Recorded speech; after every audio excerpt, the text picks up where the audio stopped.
Good morning mga sis. So ito na.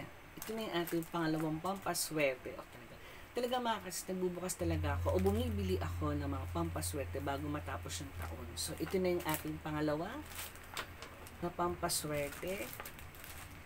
Kaya mga kasis, buksan na natin.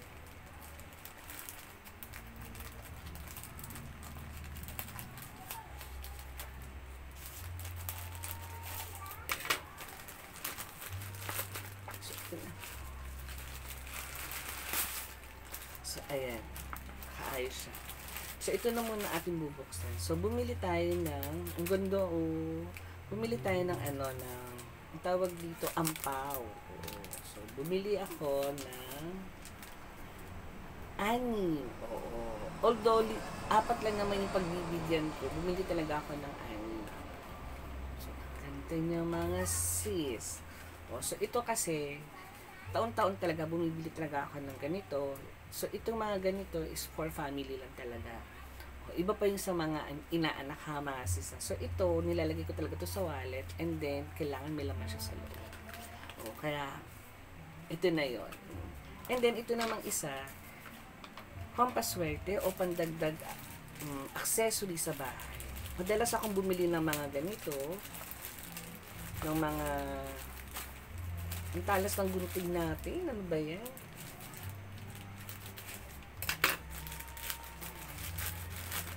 So, thank you. And then, thank you talaga sa seller kasi inayos nila yung pagkabalot ng aking parcel. Medyo makunat lang yung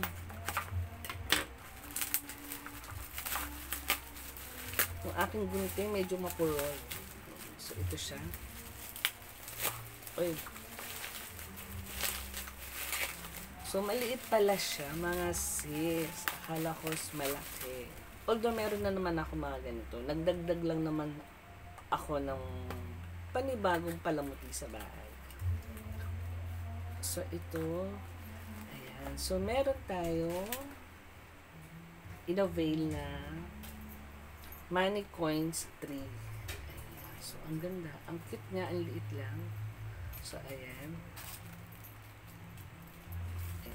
Ito na siya mga kasis. Ayan. So, ito na yung pandagdag na pampaswerte natin sa 2025. So, ito meron tayong coin bar, coin money tree. Ayan. So, ito. And then, yung ating ampaw para sa family. So, yun lang mga kasis. Maraming salamat. Sinamahan nyo ako dito sa ating pampaswerte sa 2025. Ayan. So, yun lang mga kasis. Maraming salamat. So, don't forget to like and subscribe.